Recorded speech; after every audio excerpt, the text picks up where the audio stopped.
Hello. If I have not had the honor of meeting you yet, my name is Elisabeth Huijskens. I am one of the co-founders and the chief brand officer at Trades of Hope, and I am so thrilled today to come to you with a live conversation with Rebecca Bender. I'm going to be watching for the Elevate Academy account to be joining, and we're going to add her in.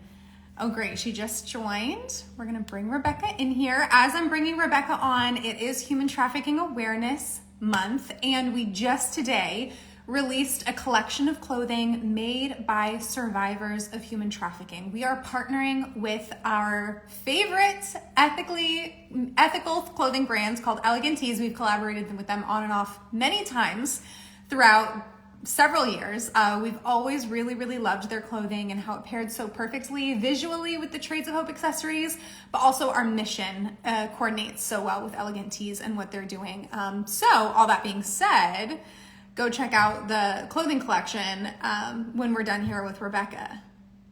Let's see.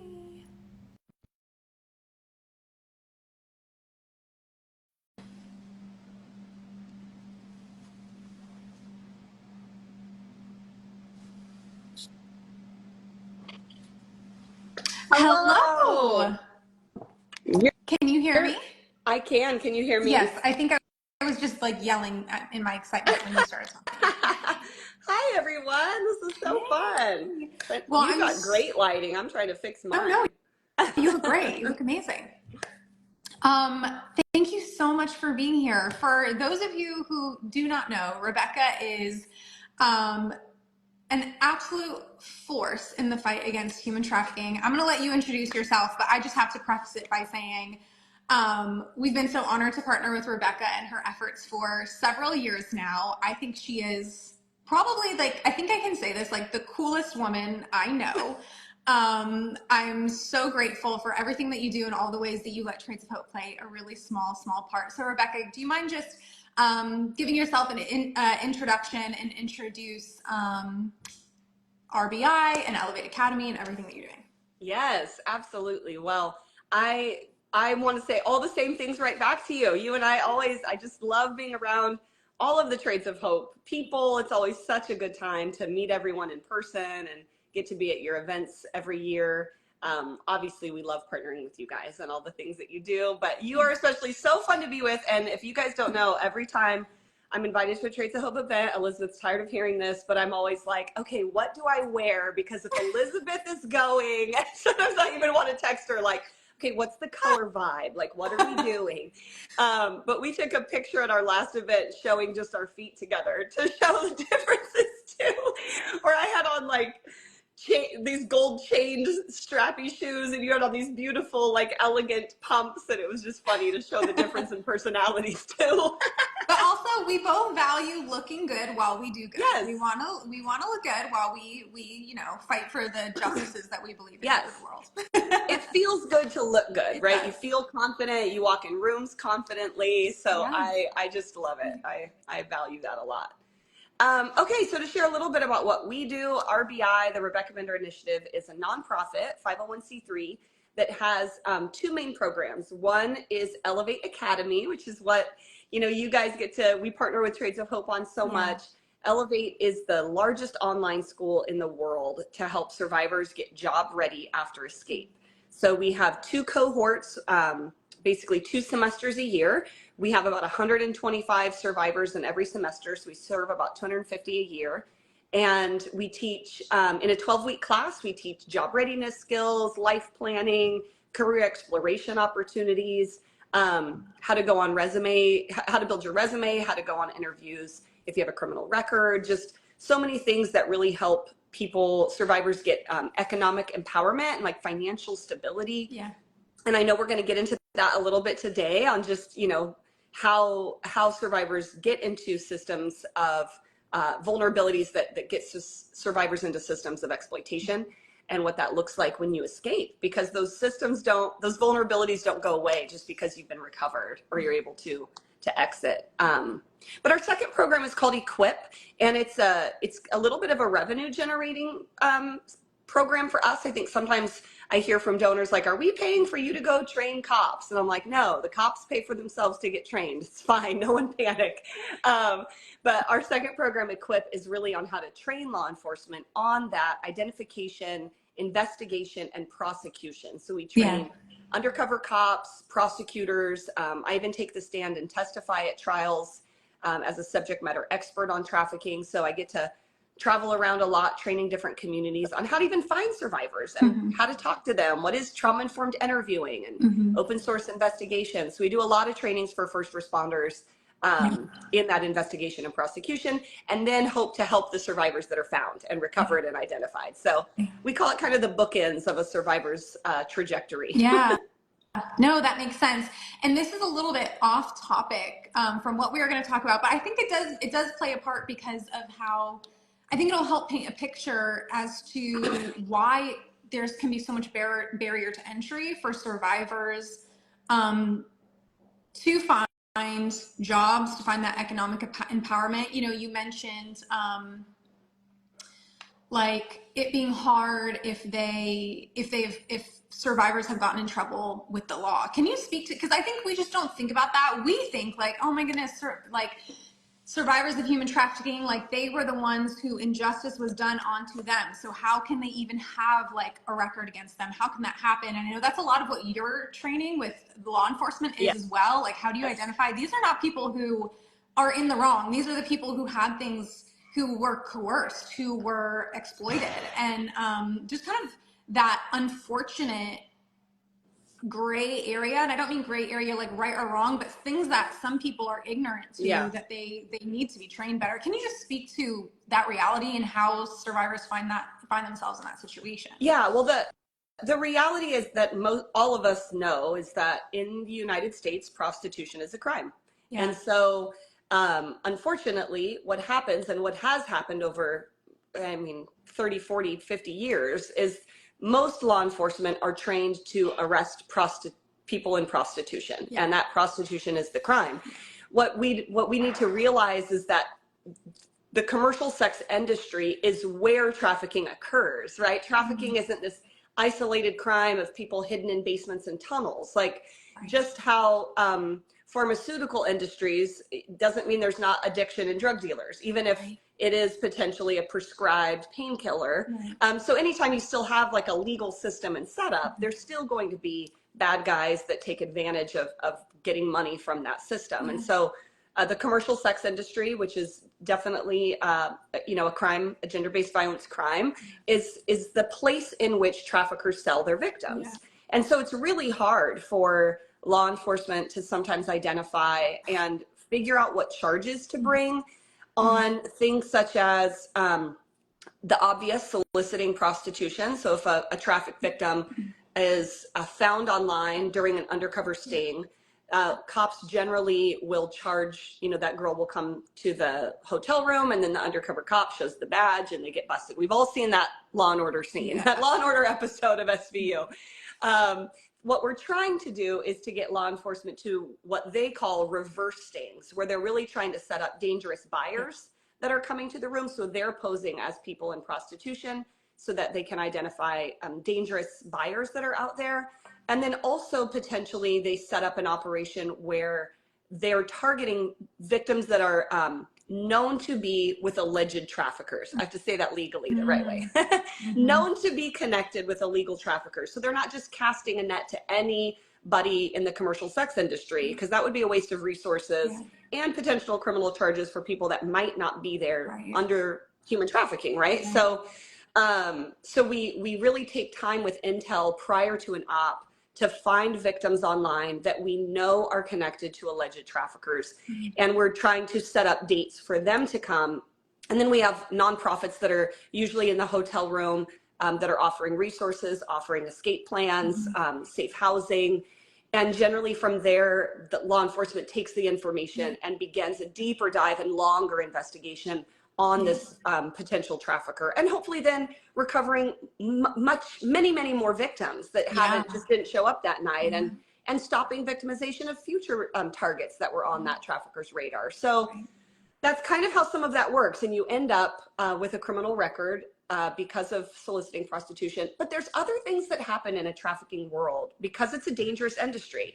You end up with men that will book you for an hour, book you for their time as a traffic victim, and you show up and they get violent with you. And if you run out of the room, if you fight back, they often will call 911 and report you as a robber or report you for battery. And so we see victims that come out of trafficking with all sorts of charges, from robbery to solicitation to trespassing with intent to solicit, disorderly conduct, things that happen when you're trying to really just survive and you weren't expecting law enforcement maybe to get called. But then you're in this situation where now you have a criminal record. And yes, I see a lot of the comments down in the bottom about trafficking relief acts, and there's all sorts of vacatur laws and expungement laws that everyone's continually trying to pass when it comes time for policies to be reformed.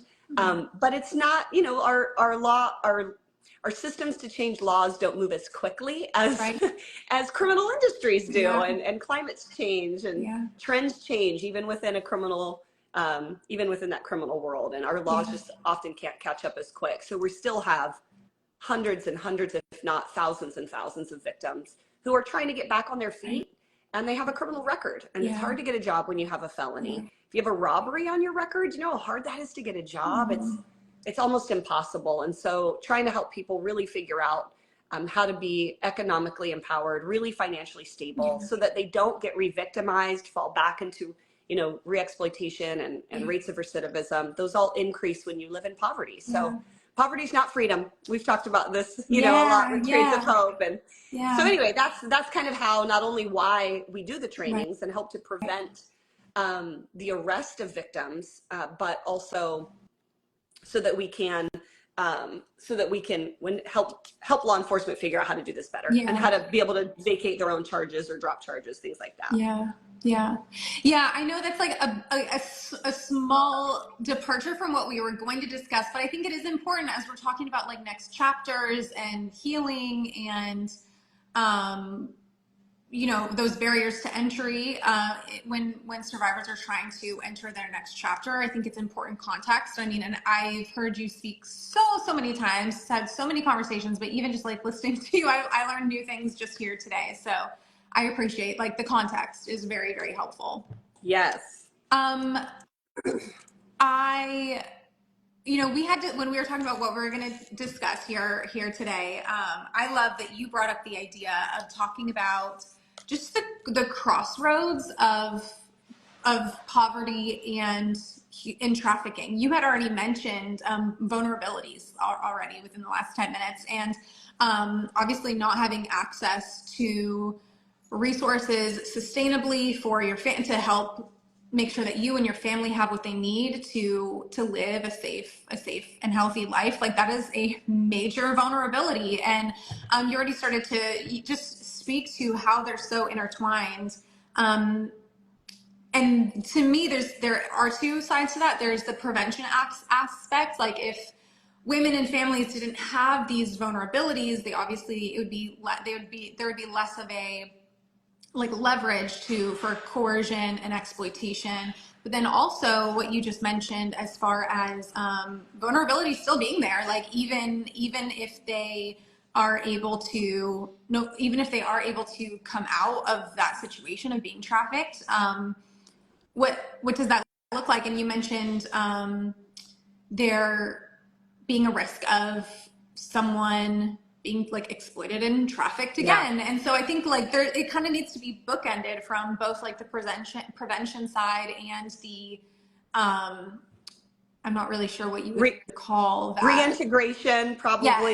Yes. So when we talk about, like, when you're fighting poverty, you are fighting human trafficking, and when you're fighting human trafficking, you are fighting poverty. What comes to mind there? What's something that you would really like our Trades of Hope community to know? Because it's easy for us to see them as like two different issues.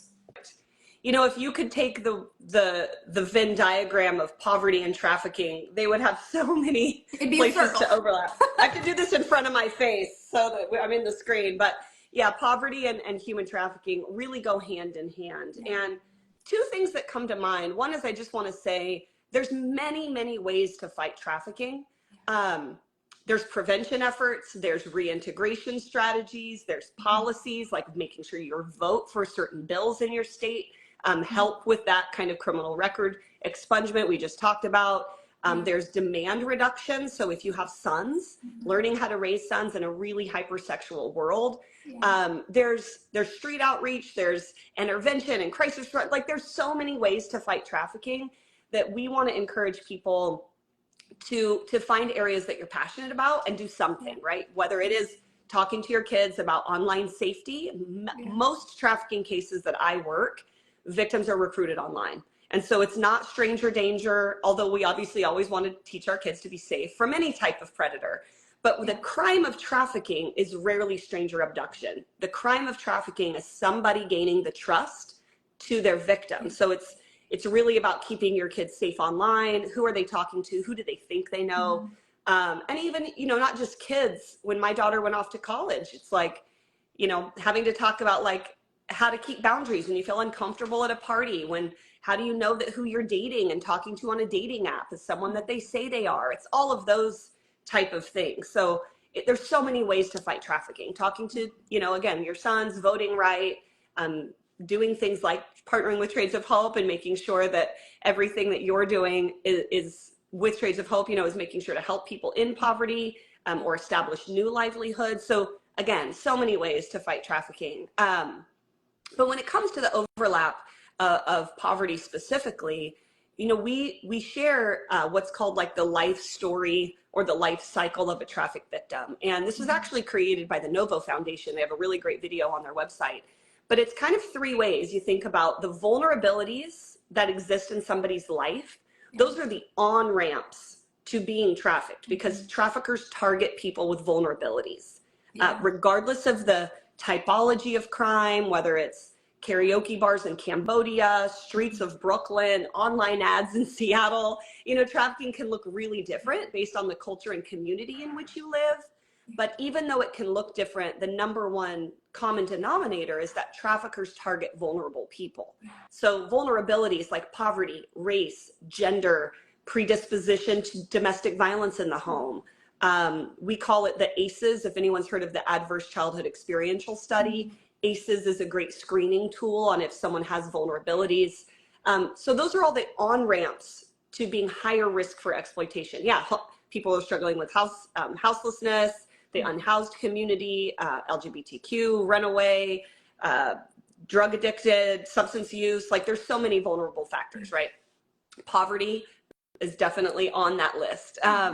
And then there's the middle ground of the life cycle of a survivor, which is the actual exploitation and the crime of being trafficked, the abuse you see, the living in a constant state of fear, how that affects your mental health and anxiety, potential criminal records, huge gaps in job history, not a lot of experience. I mean, there's transferable skills with anything we do, but you know, your trafficker isn't teaching you like time management and emotional intelligence in the workplace, and like things that you just end up, you're able to sometimes exit, but now you have all the same vulnerabilities, but now all this compounded additional things from the exploitation. And so that's what we would call kind of those exit ramps and overcoming barriers, instead of putting survivors right back into the same vulnerabilities that got them trafficked in the first place. And now it's compounded with all the traumas of trafficking. We want to get them to a better place than before. We want to help with all of those same vulnerabilities. We want to help get them into therapy, learn about childhood trauma, teach financial literacy classes, help with getting your record vacated, like all of those barriers. And if you don't do that, the risk of traffic victims being re-exploited, the risk of survivors being re-victimized, retargeted, and just that panic of living in poverty and not knowing how you're going to make ends meet, but knowing how much money you could quickly get in one night because you've seen it pass through your hands. That's always right in the back of your mind in the beginning of escaping. It's like, I can remember having, you know, 5 days until payday and being flat broke. And even though I'm on food stamps, I'm on government housing, and you're counting down those days till payday, like I have no gas in the car, we can't go anywhere, we got to figure out, it's like playing Chopped on the kitchen on Food Network, what can we make in the fridge, you know, And it's really hard in that first, I would say, 2 years to not feel that back of the mind of like, well, if you just did it without him, you know, how much you could at least pay for groceries tonight. If you just went online, you know, maybe it'll be safe this one time. Maybe you'll be able to pay your rent. And so that constant, you know, fear is right there in the very beginning. And that's what we want to eliminate. We want to bring community support and a net of support around survivors that have recently exited, so that they don't constantly have that thought. They can have someone else in their ear saying, you can do this. Hey, I've got a gift card for groceries. Hey, do you need a ride? Hey, are you building a career that's going to get you out of that cycle? Are we still just working a minimum wage job? Let's help you figure out a really long-term, really self-sustaining option. So it's kind of a long example, but no, that's good. It's good, and it's really good context. I'm seeing the comments, and they're really appreciating the expertise that you're bringing here. It's extremely enlightening. You know, I believe, well, I know this, that Elevate Academy is supporting survivors internationally, correct? Like, because it's online school internationally. And at least at one point, I know, well, you have had students, survivors from every one of the 50 states of the United States, correct? We do. That's, I mean, heartbreaking that it's necessary, but incredible the reach that you have. And I know you designed it this way very intentionally to have this exponential reach and impact. At Trades of Hope, we hear a lot of stories of women, and these are for the most part, like 90% stories internationally, where women are born into cycles of poverty, and they have a child or a few children, and we hear stories along the lines of, heartbreakingly, some parents selling their children, and they know their children then will be taken to different countries.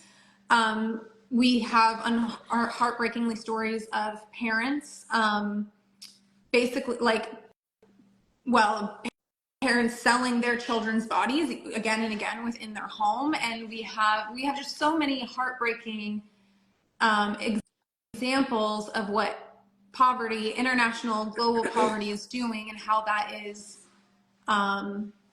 creating channels for human trafficking. And what does it look like, though, for, maybe it's similar, maybe it's different, for a woman in the United States to be in, we'll talk about, we'll just say, like, financial lack, poverty. What does that coercion look like? I feel like a lot of stories begin, we imagine like family members selling another family member to a different country, but what does that look like here? I mean, I know you've mentioned single mothers to us on different, in different talks that you've given the Trades of Hope community, and how vulnerable they are and how easy it is to just need to protect your child. And so what does that, for a woman who is facing financial hardship here in the United States, can you give us some examples of what that exploitation of their lack of financial stability, what that looks like? Yeah, absolutely. Well, I just want to start off by saying there's many types of human trafficking that exist, right? International, domestic, and even within that kind of funnel of going from global, you know, modern day slavery as the term, whether it's, you know, brick labor, slave labor, they would refer that to in India, and the brick laying community is really big and concerning. Fishing boats in Ghana for young boys, really concerning labor trafficking taking place there. Agriculture and domestic servitude, all sorts of different ways that trafficking can look. And as you funnel this down into like really specifics, what we would call typologies of exploitation, fancy word for just saying different types, but researchers would call it the typologies of crime. There's this global issue of that. You can't see my hands. This global issue of trafficking broken down into labor, sex, and organ trafficking. And that looks really different based, like I said, on the community and culture in which you live. When you get to the funnel of domestic exploitation, you still have, you know, labor and sex trafficking, of course. But then even within the sex trafficking community, and we can get into labor a little too, but within the sex trafficking funnel, there's still all sorts of ways that trafficking can take place. 25 different types of human trafficking. So when you think you're picturing one way, you're literally missing 24 other types of trafficking that may exist in your community. The most common 6, I would say, are familial trafficking. So exactly what you're talking about internationally still happens right here in the US. Poverty driven, houseless moms and dads will sell the abuse of their children so that they can pay rent. They could potentially buy drugs if they're struggling with substance use. We see this a lot in rural communities. We see a lot of familial trafficking in rural communities. So that still exists. That's still life of poverty, where a single mom cannot figure out how to make ends meet, and they may have been desensitized because they experienced abuse as a child, and they felt they were able to get over it. So in a sense, it's minimized that act for their own child, and it's heartbreaking. And it's, you know, you hope, and I know there's a lot of trainings, and we've done a few, but there's a lot of groups that train child welfare workers to identify when it's child abuse versus child trafficking, familial trafficking, just because proper diagnosis leads to proper treatment. Right, complex compound trauma, which means multiple perpetrators and multiple incidents, takes a certain type of like specialized.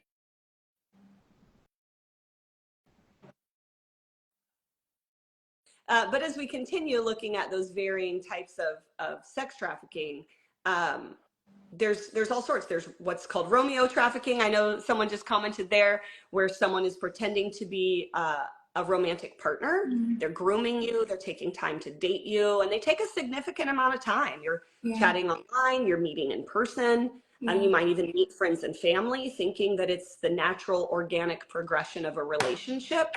But it's guised in complete fraud. It's total fraud. It's like the con artist of the year, where they have, you know, already their intent to enter into that relationship is to traffic and exploit you. So that's a really big one within the sex trafficking world. But there's also illicit massage parlors. We're seeing, you know, in different strip malls or different communities. And so we have even like the Strip Mall Owners Association has gotten trainings on how to know if you're leasing to reflexology or a massage parlor, how to know it's not potential sexual exploitation. So that's kind of a good training that strip mall owners are looking at. There's survival exploitation, which we see a lot in runaway youth, where there's not a third party perpetrator, but a predator is targeting where runaway youth hang out with the intent to exploit their situation. You know, if you're hungry and you're cold, I'll help pay for a hotel or food. All you have to do is ABC, and then they obviously have their own intention there. So there's all different ways. You're very popular.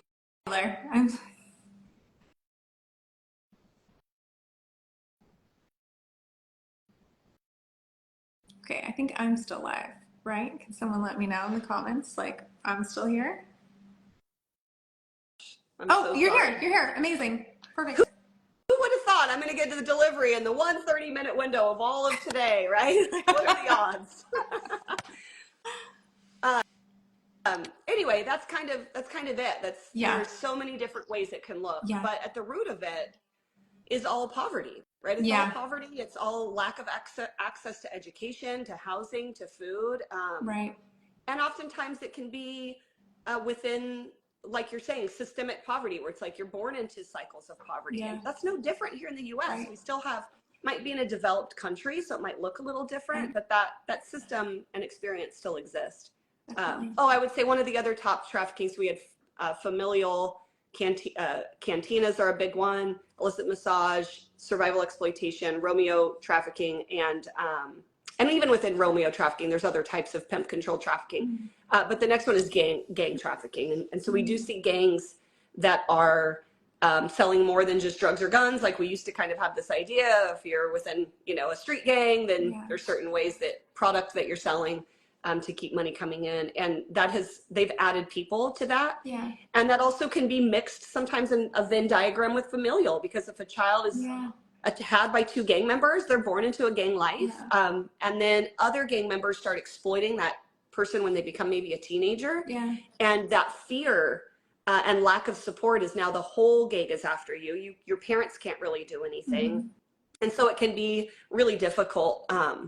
And you can imagine helping identify, recover, and the fear and escape and testimony for victims really vary based on that type of crime that we just talked about. So if I get a survivor of gang trafficking in a case, that fear element is very different because there's multiple people that are looking, multiple people they're afraid of. Very different than a 12-year-old girl testifying against her mom. It's a very different emotional, you know, so you just have to kind of know how it's going to impact each individual based on the type of trafficking they've experienced.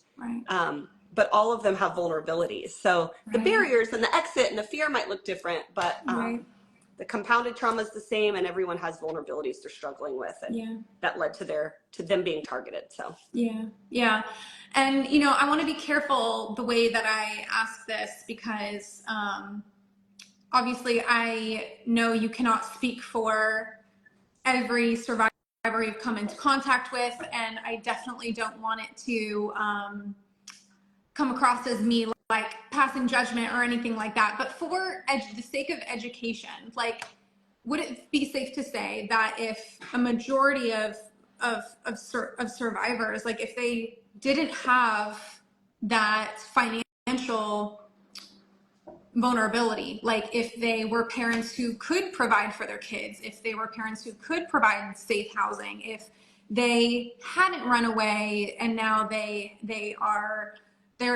unhomed and living on the street, unhoused and living on the street, if they weren't afraid of how they were going to provide for their baby, like would they have been able to be coerced? Would they have gone into this willingly? Or is it truly like their financial opportunity was the deciding factor in this? Yeah, I think it's, you know, every situation is obviously so different, kind of like you just said. We don't want to speak for every situation. It's 100% for sure. There's always going to be outliers. There's always going to be young women who are trafficked from good homes, from you know, places and families that provided education and support and would have been able to help with rent if needed, and they were still trafficked. Yes, that absolutely happens. Is it the majority? No. It's a higher percentage, much, much higher, that living in poverty creates a vulnerability that leads to exploitation. And what happens though is traffickers, I tell people this, if you can close your eyes and picture the most vulnerable people in your community, whether it's undocumented persons, living in certain neighborhoods where, you know, there's community support for, you know, that language and the food, and, or whether it's, you know, where a homeless girls' home is and they all catch the bus at this one place and go off to school each day. If you know where the different vulnerable populations kind of hang out in your neighborhoods, traffickers do too. And so traffickers are purposefully positioning themselves in those areas because they know those people have needs. And I need to buy diapers. I need to pay the bills, and you know, I have all these other areas and components that are making that difficult. And so traffickers are purposefully targeting people with vulnerabilities, and they offer to meet that need. You need, I can help you with diapers. I want to help you. I think you're so beautiful. I think you're so great. I think you have so much potential. And they come alongside and say all those things and offer to meet those vulnerabilities, and often do help pay with the rent, help buy diapers. And for them, it's a small investment in a longer term scheme they have, which is to eventually exploit you and make all that money times 1,000 probably back.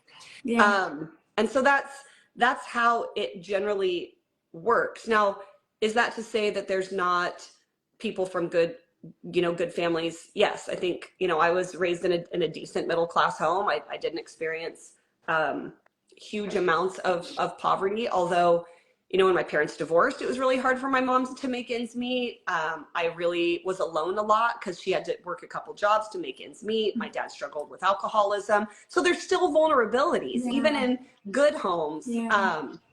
One of the girls I was trafficked with, you know, definitely middle class, if not upper middle class home in a suburb of Dallas, raised in a really good home, Christian home. You know, family went to church every Sunday, and then she had a tragedy in the home, and one of her siblings passed away, and the family didn't talk about it.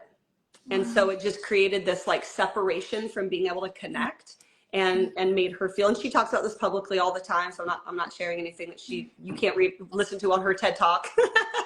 But it also created this feeling of, I'm not a part of this family. And what happens to young people when they don't find community with safe people is they'll find community with bad people. And I think all of us have seen and know or experienced those stories of, when you might move high schools or you might move middle school, that it seems to be the bad table that invites you real quick. And when you're desperate for connection and community, you can get lured in to just feeling that sense of importance and connection, which is what I see most with affluent homes whose children are trafficked. It's that lack of community and connection that usually is the vulnerability. So it really just varies, but I would say majority wise, it's definitely poverty that's helping create this funnel for traffickers, unfortunately. Yeah. Well, and when you talked about how if you know where the people who are facing the most vulnerabilities are in your community, traffickers do too. They're intentional. They're being intentional, and they're being purposeful in alignment with their purpose. Excuse me. Yeah. I mean, while you do that, I'll just share, we had a case in the US where on the West Coast where a trafficker had gotten a job at a cell phone store in the mall that offered free phones to low income families. And it was the mall very close to where a girls group home hung out. So, right, anytime a girl in foster care was put in this new group home, she'd go with the other girls down the street to the mall and get her free cell phone. And that trafficker knew that and purposefully got a job there and would write down their phone numbers whenever he activated a new line. So it was easy access. And then he would follow up with them and text them. You were so pretty. Do you ever, if you need a ride ever? And sure enough, saw one of the girls at a bus stop and pulled over. Hey, I'm the cell phone guy. I'd been texting you. Do you want a ride? And as soon as she got in the car, he pulled a gun on her and took her to a Motel 6. And the first opportunity she had to run, which was not right away, it was after about 3 days, she ran to the front desk screaming to call 911. The cops were called. She jumped in the back seat of the cop car, so hysterical and afraid. And that man was sentenced, I believe, to a little over 30 years in prison. But imagine how many girls he targeted and trafficked prior. He had other victims. She was not the only victim. It was just the one case that you see that intentionality of like, you went and got a job at a low income cell phone store near a girls group home. Yeah. That is intentional. Yeah. Intentionally targeting vulnerable girls. Right. So traffickers are really good at figuring it out. And sometimes I think when we think of prevention, I think if we can just get to anybody in vulnerabilities, right? Let's mentor. That's why like big brother, big sister, and ways to get involved in the foster community are so important for boys or girls, because we help create a stable and great mentorship that can help create access and networking and support and community in a really positive way for either part of a trafficking equation. Well, I just feel like for as intentional as traffickers are, we need to be all the more intentional. And here's the thing: I know this conversation, as it deserves to be, got very heavy, and I appreciate as heavy as it is. I know we're all feeling enlightened, and I know we're feeling equipped, and we're feeling it's important to know. So definitely not a bad thing at all. But the thing that makes me so that does bring me happiness through this conversation is we know what to do. Like Rebecca, you have this beautiful organization that, as you said, is kind of addressing both sides. It's addressing, you're addressing, I feel like all of you kind of mentioned 3 different parts, and you're addressing all of them. And, at Trades of Hope, we internationally and here in the United States are really focusing on using job creation to fight extreme poverty and human trafficking. And so it's not like we have to sit here and be like, what do we do? Like, we know what to do. We're very intelligent, educated, experienced women. We from organization to organization, we have a plan, and the plan is proven, and the plan works. The plan is it's airtight, and especially organizations like ours, like partnering together, it just makes the whole, like both sides, even more airtight and even more impactful as we come and work together. So I just really appreciate your, again, the expertise and the wisdom and the ways that you do equip us with more knowledge is invaluable. And I'm just so grateful that for constant 40 minutes, we've had around 30 women who are so invested, who are like, yes, maybe this hasn't impacted me personally, but I know I personally want to be a part of the solution. And I think that's so, so beautiful. So Yes. We love Elevate at Trades of Hope. We're always here to support and cheer you on in what you're doing. And actually, if anyone's watching this and just thinking like, I want to come alongside Elevate Academy, I want to be a part of what Rebecca's doing. Obviously, Elevate Academy is linked in this video, but at Trades of Hope, we have 2 pieces of jewelry that if you shop today, will also donate to Elevate Academy. One is the Elevate necklace that I'm wearing right now. When you grab this is actually made by survivors of human trafficking in East Asia as well. So you are helping internationally as well as domestically. I love that. States. So you shop the Elevate necklace and a donation will be made. And we also have these brand new shooting star studs, and I love those. every purchase of these will also donate to Elevate as well.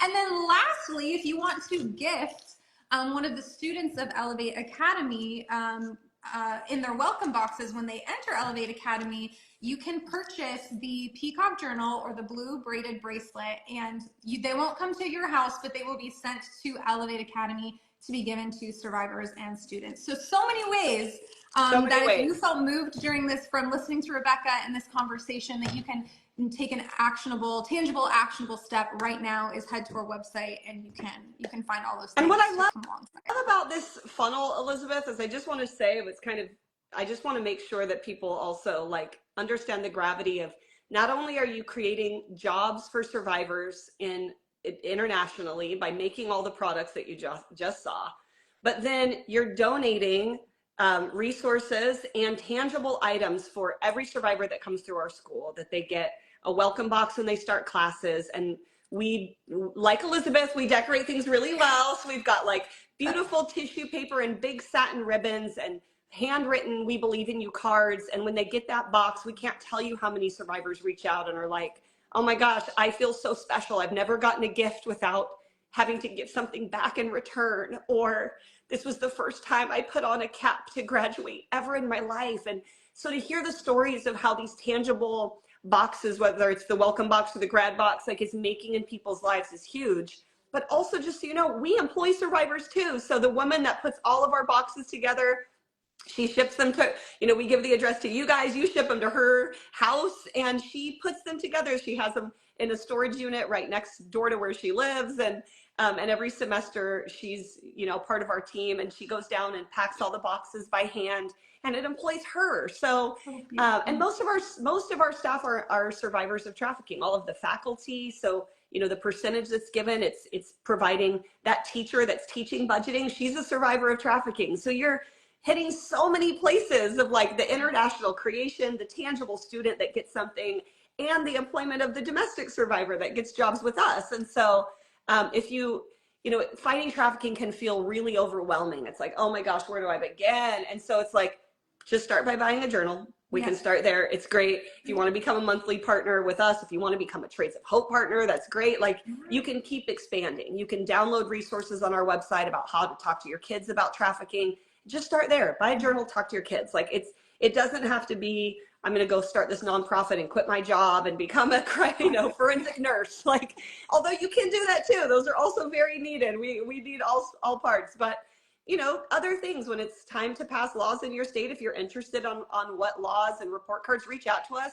It's actually a website called Shared Hope International. They put out a report on every state every year. You can download your state's report, look at what your laws are. If policy is something that you're interested in, like, you can just take small steps. Buy a journal, start there. If you want to go into the next thing, if you want to then learn about laws when it's time, just all of us can do a little something. And I think I want to remind people that when a survivor graduates from Elevate, we want to encourage them to do that shooting star. We want you to dream big. We want you to follow your gifts, your talents, your passions. We help you figure out what those are, because a lot of survivors don't know what they're good at, right? They've been used for one thing. They're like, I actually don't know. If I'm a bookkeeper or photographer, I have no clue. And so we let them really explore who they are. But a lot of our survivors go back into advocacy in their very own communities. So out of 717 US cities that we have survivors in, those survivors are in your town. I guarantee there are people on here right now that we have at least one survivor that lives in, which means they're showing up at your kids' high school assembly because they've learned how to tell their story at Elevate. They're showing up at your Capitol building to pass that law because we've taught them how to be advocates in their community.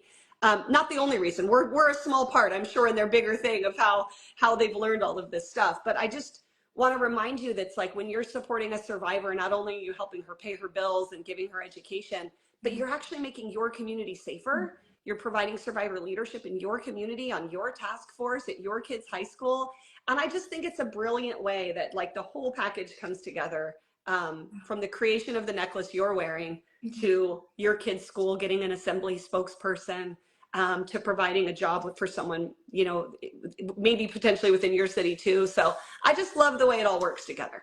I do too. Thank you so much for painting like the depth and the width of that picture. It is really, really incredible. And it seems almost too simplistic, like a journal or a necklace or downloading a guide on how to talk to your kids. But imagine if thousands, if millions of people did that today, it would change at least the face of what trafficking looks like right now. Absolutely. It would make a huge impact. It would. Amazing. It would make a difference. If we all did it, it would make a difference. Well, thank you so much for your time and your expertise, Rebecca. It means so much to our community at Trades of Hope. And we're just so grateful to continue partnering with you and Elevate Academy. It's an honor to be a small part of what you're doing. Thanks for letting us. Oh, ditto. Anytime. We love you guys. And thank you for all you're doing to share your platform and resources. And we love coming to spend time with y'all. So hopefully we'll see you at the next conference too. Yes. Or the next event, Thank whatever you call it. Thank you. All right. Bye, everyone. Bye, everyone.